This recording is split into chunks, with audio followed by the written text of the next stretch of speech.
প্রথমে কি নেবেন, কিট নেবেন না প্রাইম লেন্স নেবেন? এই বিষয়ে গত বছর আমি একটা ভিডিও দিয়েছিলাম, এরপরও মানুষ অনেকে প্রশ্ন করছে। আর আমি মনে করি সেই ভিডিওতে এত ডিটেলস ছিল না যেটা আজকের ভিডিওতে থাকবে। আপনি যদি নতুন ক্যামেরা কিনতে চান আর ক্যামেরার সাথে কি নেবেন, কারণ আপনার কাছে এত বাজেট নেই, প্রাইম লেন্স নেবেন না কিট লেন্স নেবেন, কনফিউজে আছেন, তো আজকের ভিডিওটি অবশ্যই দেখে যাবেন। আজকের ভিডিওটি দেখলে আপনি বুঝতে পারবেন আসলে আপনার জন্য কোনটি বেটার হবে, প্রাইম লেন্স না কিট লেন্স। তাহলে চলুন ধারণা দেওয়ার চেষ্টা করি। বাংলাদেশের সব থেকে বড় সমস্যা হচ্ছে বাজেট সমস্যা। মানে ভাই, আমাদের কাছে টাকা পয়সা থাকে না, তার জন্য আমরা এনাদার কিছু চুজ করতে পারি না, আমরা সীমিতর মধ্যে থাকতে হয় প্রাইম না হয় কিট। আরও ভিআইপি লেন্স আছে, আমরা এগুলা নিতে পারি না। তখন এই দুইটা লেন্সের মধ্যে আমাদেরকে কম্পেয়ার করতে হয় যে আমি কোনটা নিব বা কোনটা দিয়ে আমি কাজ চালাতে পারবো। ভাই, এই বাজেটের সমস্যার কারণে অনেকে কিন্তু অনেক ভালো ভালো লেন্স নিতে পারে না, জাস্ট এই কিট বা এই প্রাইমে আটকে থাকে। তো গাইস, আজকে এই কিট বা প্রাইমের মধ্যে কোনটি ভালো সেটাও ধারণা পেয়ে যাবেন। প্রথমে এই দুইটা লেন্স সম্পর্কে জানি। যদি আপনি লেন্স সম্পর্কে জানতে পারেন তাইলে পরে আপনি ডিসাইড করতে পারবেন, আমি বলতে হবে না যে আপনি কোনটা নেবেন। ওকে, প্রথমে আসি কিট লেন্স।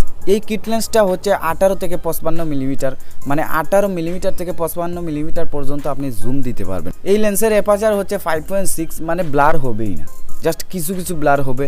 মোবাইলের ফটো যেই রকম হয় এর থেকে কিছু ব্লার হবে, তবে শার্পনেস পাবেন, মানে এটা দিয়ে সেরা শার্প আপনি পাবেন। এই কিট লেন্সের মধ্যে লেন্স আইএসও আছে অ্যান্ড এইচটিএমও আছে। আইএস লেন্সগুলা খুবই হালকা হয় অ্যান্ড ছোটো হয়, যেটার মধ্যে স্টেবিলাইজ অপশনটা থাকে না। আর এসটিএমে কিন্তু স্টেবিলাইজ অপশন আছে। যারা স্টেবিলাইজ সম্পর্কে বুঝেন না তাদেরকে বলে দিই, স্টেবিলাইজ হচ্ছে মানে যদি আপনার হাতটা শেক করে, মানে কাঁপাকাঁপি করে, এরপর আপনার ছবির ফোকাস ঠিক থাকবে। আর যদি স্টেবিলাইজ না থাকে তাইলে সামান্য হাত কাঁপলেই আপনার ছবির ফোকাসটা নষ্ট হয়ে যাবে, আপনার ছবিটা ড্যামেজ হয়ে যাবে। তো স্টেবিলাইজ জরুরি কিন্তু। আর যে এসটিএম লেন্সটা এটা কিছু বড় আছে অ্যান্ড আইএস এটা কিছু ছোটো।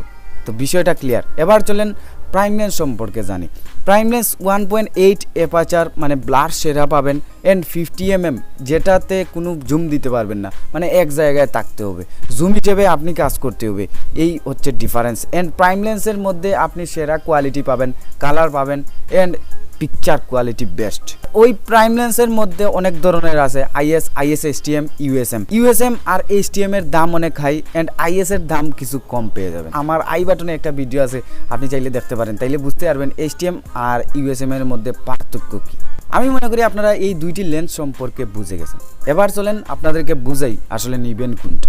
দেখেন, যদি আপনি কাছাকাছি ছবি তুলতে চান, আপনি জাস্ট মানে নতুন ক্যামেরা কিনছেন, এবার আপনার বাড়িতে আপনি ঘরের মধ্যে ছবি তুলতে চান, এন্ড বার্থডে প্রোগ্রাম হবে, এন্ড ছোটোখাটো বিয়ের প্রোগ্রামে আপনি ছবি তুলবেন, তাইলে আমি মনে করি মাচ বেটার কিট লেন্স। কারণ বুঝতে পারছেন না, দেখেন এটা দিয়ে আপনি 18 মিলিমিটার থেকে 55 মিলিমিটার, মানে অনেক ওয়াইড এখানে আপনি পাবেন। ওয়াইড অ্যাঙ্গেল লেন্সের আপনার প্রয়োজন হবে না, এটা দিয়ে মোটামুটি কাজ চালাতে পারবেন। ধরে নিলাম আপনি ছোটোখাটো ব্লগিং করবেন, এবার যদি আপনি হাতে নিয়ে ব্লগ করেন তাইলে এখানে কিন্তু কিছু জায়গা থাকে, তো কিছু জায়গার মধ্যে কিন্তু একমাত্র কিট লেন্স দিয়ে আপনি ভিডিও করতে পারবেন, প্রাইম লেন্স দিয়ে পারবেন না। দেখেন, প্রাইম লেন্স 50mm, মানে এক জায়গায় দাঁড়িয়ে থাকবে ভাই, কোনো জুম দিতে পারবেন না। আপনার এখানে 10 থেকে 12 ফিট জায়গা আপনার এখানে লাগবে যদি আপনি একজন মানুষের মানে কোমর পর্যন্ত ছবি নিতে চান।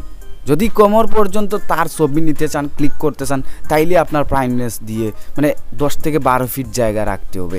এরপরে যদি তার ফুল ছবি আপনি নিতে চান তাইলে 15 ফিট থেকে 20 ফিটের মতো জায়গা রাখতে হবে, তখন আপনি 50mm প্রাইম লেন্স দিয়ে তার ফুল ছবি নিতে পারবেন। তো বুঝতে পারছেন বিষয়টা। আর এই লেন্সটা দিয়ে আপনি এখানে 2 ফিট জায়গা যদি থাকে তাইলেও এখানে আপনি ফুল ছবি নিতে পারবেন। 2 ফিট বাদ দেন, 3 থেকে 4 ফিট জায়গায় যদি রাখেন এই লেন্সটা দিয়ে আপনি ফুল ছবি নিতে পারবেন। এই যে ডিফারেন্সটা, জাস্ট এটা। আরেকটা বিষয়, এই লেন্সটা দিয়ে আপনি একদম ব্লার পাবেন না, মানে এই লেন্সটা ব্যবহার করা হয় শার্প ফটোর জন্য, মানে ক্লিন ছবি।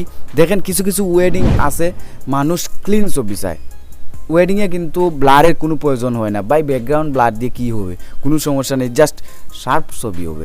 তাইলে এই লেন্সটা ব্যবহার আপনি করতে পারেন। মানে অনেকজনে এটা ব্যবহার করে, কারণ অনেক বাজেট থাকে না, 24mm বা 24-105, 18-135, এই লেন্সগুলো কেনার মতো সামর্থ্য থাকে না, তখন মানুষ জাস্ট এটা ইউজ করে। আর প্রাইম লেন্স আপনি ওয়েডিংয়ে ব্যবহার করতে পারেন, তবে মডেল শ্যুটের জন্য আপনি সব সময় ব্যবহার করতে পারবেন না। যেমন ধরেন আপনি কন্যাকে বা বরকে আপনি কিছু এক্সট্রা শট নিচ্ছেন বা এক্সট্রা কিছু মডেল ফটোগ্রাফি করতেছেন, তখন আপনি হাফ বা ফুল না নিয়ে শর্ট শ্যুট আপনি করতে পারেন, যেটা প্রাইম লেন্স দিয়ে। কিন্তু ভাই যখন মানুষ গ্রুপ ছবি উঠবে তখন আপনি তুলতে পারবেন না, কারণ অনেক মানুষ থাকে, এখানে জায়গা কম থাকে। এই কম জায়গার মধ্যে আপনি 50mm প্রাইম লেন্স দিয়ে ফুল ছবি বা আপনার গ্রুপ ছবি নিতে পারবেন না। আমি হাজার চেষ্টা করছি, হয় না ভাই, অনেক মানুষ থাকে তো পিছানো লাগে, আর যদি আমি পিছাই তাইলে মানুষ সামনে চলে আসে। তো একমাত্র সাহারা থাকে, সেটা হচ্ছে এই কিট লেন্স। মানে এই কিট লেন্স দিয়ে সেই সময় গ্রুপ ছবি নেওয়া যায়। তো বিষয়টা ক্লিয়ার। আসলে এই লেন্সটাও নিতে পারেন, প্রাইম লেন্সটাও নিতে পারেন, আপনার উপরে ডিপেন্ড করে আপনি কি কাজ করবেন। যদি আপনি জাস্ট আউটডোর শটের জন্য ক্যামেরা নেন তাইলে প্রাইম লেন্স বেটার, এই কিটটা নিয়ে কোনো লাভ নেই, কারণ আউটডোরে আপনি এই কিট লেন্স থেকে অনেক বেটার ফটো পাবেন প্রাইম লেন্সে, আর প্রাইম লেন্সে অনেক লাইট আসে ভাই। যদি আপনি ঘরের মধ্যে ছবি শ্যুট করতে চান এন্ড আপনার বার্থডে প্রোগ্রাম, কিছু ছোটো ওয়েডিং প্রোগ্রাম এন্ড আপনি পাসপোর্ট সাইজের ছবি তুলতে চান স্টুডিওতে, তাইলে এটা বেটার, মানে 18-55mm এই লেন্সটা বেটার হবে। অনেকে ভাই আমাকে কমেন্ট করেন যে ভাই আমি পাসপোর্ট সাইজ ছবি তুলবো, এবার আমি কোন লেন্সটা নিব, আমার বাজেট বেশি নাই। তাইলে আপনি এই কিট লেন্স নিতে পারেন। তখন আপনি আইএসও নিতে পারেন, কারণ ট্রাইপডে রেখে শ্যুট করবেন, আইএস বেটার হবে, মানে STM না হইলেই চলবে। তো ভাই এই বিষয়টা অবশ্যই আপনি জেনে রাখেন। যদি আপনি কাছাকাছি ছবি শ্যুট করতে চান, 10 ফিটের ভিতরে আপনি ফুল ছবি নিতে চান, তাইলে আপনার কিট লেন্স বেটার। আর যদি মনে করেন আমি আউটডোরে জাস্ট শ্যুট করব, আমার ফুল ছবির কোনো প্রয়োজন নেই অ্যান্ড ঘরের মধ্যেও কোনো ছবির প্রয়োজন নেই, তাইলে আপনি প্রাইম লেন্স চুজ করবেন। তো গাইস, আশা করি বুঝতে পারছেন আজকের ভিডিওটা। যদি এরপরও বুঝেন না তাইলে কমেন্ট করে জানাবেন। এবার আপনার উপরে ডিপেন্ড করে আপনি কোনটা নেবেন, আইএস না STM না কিট না প্রাইম। তো গাইস, আজকের ভিডিওটা এই পর্যন্ত। যদি ভিডিওটি ভালো লাগে লাইক করে দিবেন, আর চ্যানেলটি সাবস্ক্রাইব করে রাখবেন যদি আমার ভিডিও প্রতিনিয়ত পেতে চান। আর আপনার ভিডিওর যদি কোনো রিকোয়েস্ট থাকে কমেন্ট করতে পারেন, আজ না হয় কাল অবশ্যই ভিডিও দেওয়ার চেষ্টা করব। খোদা হাফেজ, আজকে আসি, আর অবশ্যই দেখা হবে নতুন কিছু নিয়ে।